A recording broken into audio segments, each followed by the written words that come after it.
Okay. I'm a little different because mine works on sales. So the more I sell, the more I earn. So I'm kind of unique in that way. But many people, if you're a salaried employee at an office job, you're kind of on a fixed income too. Because salary means you don't get overtime.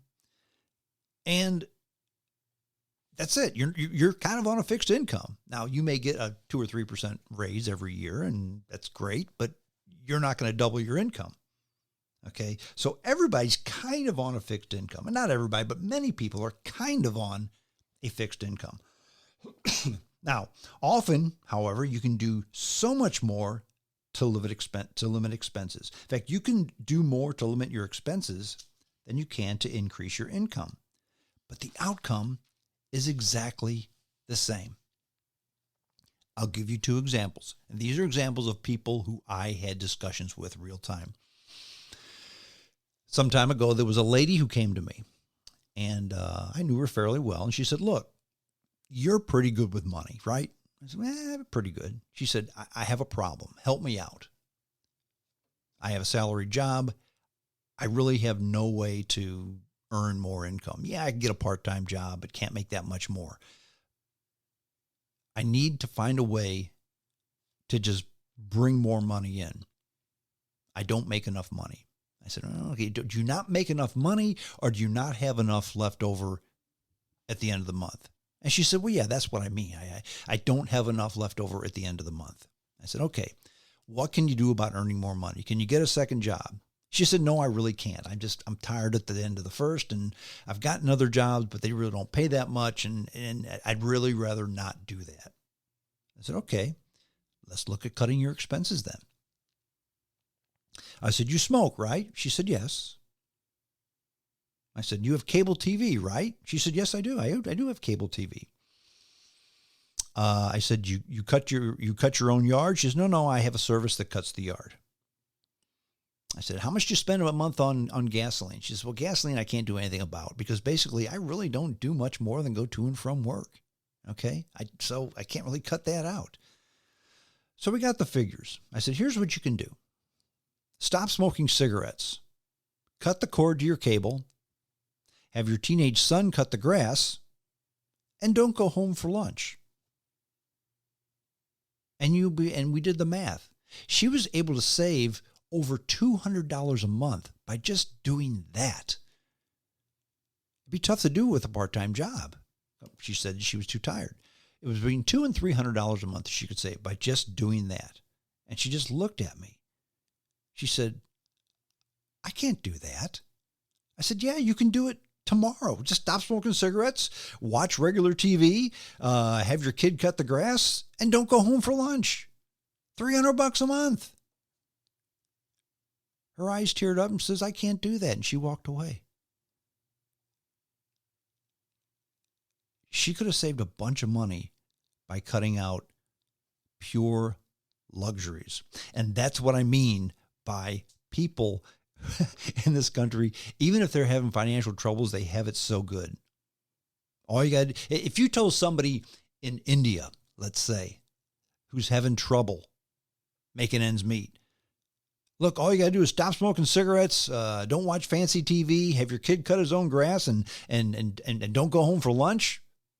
Sold. In this country, we won't do it. I'll give you another example. I was talking to a guy, and we were talking about the price of gasoline. And at this time, gasoline was about $3 a gallon, maybe even more than that. And he was talking about how we can't raise the gas tax, and people who drive further or have cars that get worse gas mileage need to get some type of a tax break. And I said, why? He said, well, I'll give you an example. Me, I live 50 miles from work. And my truck, he had a big F-250 truck. So my truck only gets 10 miles a gallon. And so we did the math. I said, look, 10 miles a gallon, you'd work about 21 days a week. That's 1,200 or 2,100 miles a week that you drive. Gasoline, $3 a gallon. That's $630 a month you spend in gasoline. He said, well, yeah, there's nothing I can do about it. I said, yeah, there's a whole lot you can do about it. How about moving closer to home or closer to work? He says, nope, I'm from this area. I want to live in this area, so I can't move. Okay. Well, then let's get a car that gets 40 miles a gallon. There's a lot of them out there. Okay. If you did that, you would save, and we did the math, $470 a month is what he would save in gasoline if he just traded in the truck for a car that got 40 miles a gallon. That's the equivalent to a $3 an hour raise. But he wouldn't do it. He said, nope, I've always lived in this place that's far from where I work, and I've always driven a big truck. Those things can't change. I couldn't help the guy. Economies of scale, cutting expenses, mean a whole lot to the bottom line. And here's the good thing. Here's the best thing about using economies of scale, about cutting expenses to really help yourself out.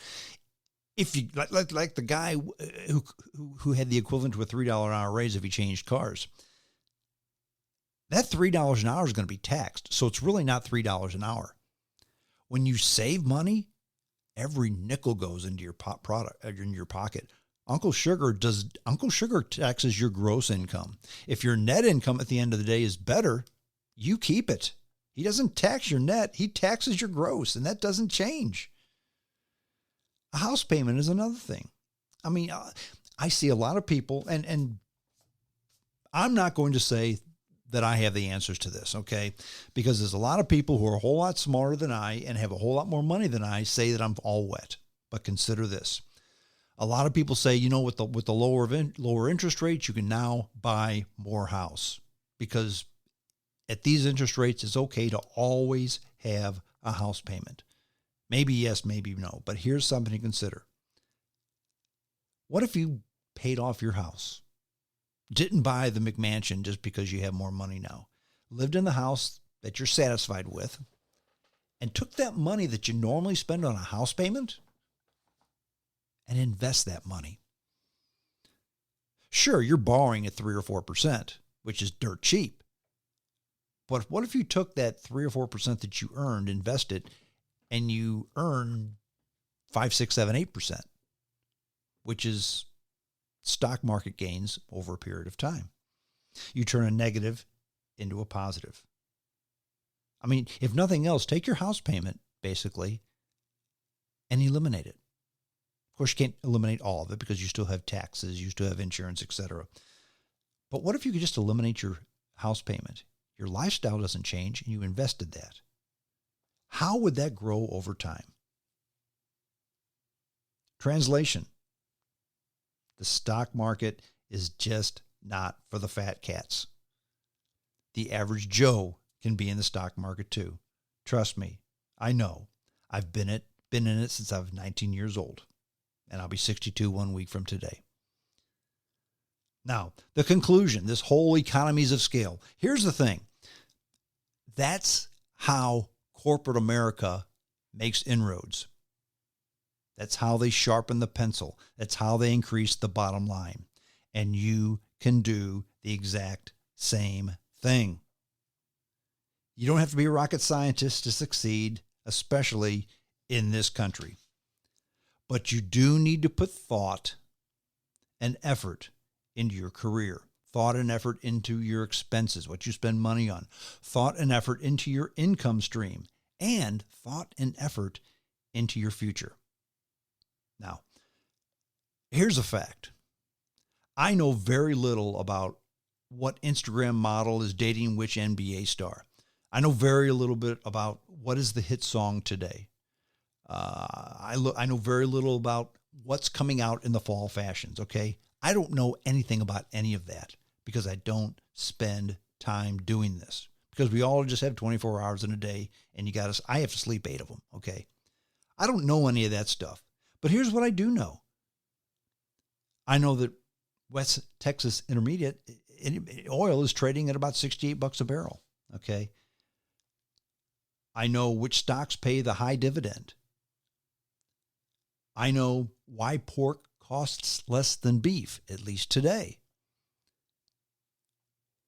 If you spend more time looking at expenses, if you spend more time looking at your income, If you spend more time, not all your time, just more time looking at how you can improve both, you'll find that your financial success rate will be much better. And while money isn't everything, Lord knows money isn't everything, it makes everything a little bit easier, often a whole lot easier. If you got a little bit of money in the bank because you made the right decisions and your air conditioner shoots craps, you don't like it, but you can write a check and have the guy fix the air conditioner. You don't have to go 2 months without air conditioning in July and August because you don't have money for it. It makes life easier. But here's the thing. If you spend time doing that, you may, in fact, miss out on the latest Kardashian gossip.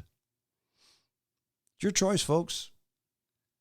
Using economies of scale to better your place in life, to better your success rate, to better your happiness.